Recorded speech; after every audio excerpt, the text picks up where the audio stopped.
వీడేనండో మన హీరో భద్రం, ఫూర్ భద్రం. వీడెప్పుడు స్కూల్కి వెళ్ళినా అన్నం పప్పే తీసుకువెళ్తాడు, మరి ఏది తీసుకువెళ్ళేవాడు కాదు. అందుకోసమే పిల్లలంతా వీని ఎప్పుడూ ఎగతాళి చేసేవాళ్ళు, బయటికి గదిమేస్తారు. దానికోసమే వాడు ఏడుస్తూ బయటికి వెళ్ళిపోతాడు. పాపం బయటికి వెళ్ళి కూర్చొని తింటుంటే ఈ కాకుల గోల ఒకటి వాడిని అస్సలు తినేవు. పాపం వాడు ఏడుస్తూ ఏడుస్తూ ఆ అన్నాన్ని తినలేక అక్కడే వదిలేస్తాడు.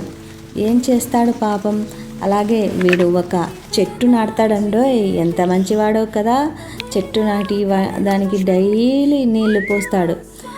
ఆ నీళ్లు పోసినందువల్లేనేమో వీడు కొంచెం కొంచెంగా హ్యాపీగా ఫీల్ అవుతుంటాడు డైలీ.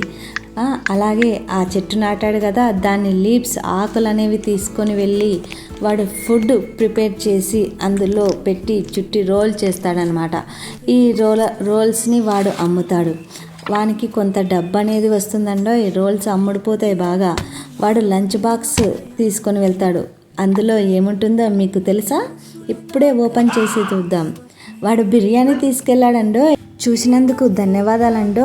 ఒక లైక్ కొట్టి షేర్ చేసి సబ్స్క్రైబ్ చేసి బెల్ ఐకాన్ క్లిక్ చేసి పెట్టుకోండి ఫ్రెండ్. ఇలాంటివి ఎన్నో మీ ముందుకు వస్తూ ఉంటాయి. Please subscribe.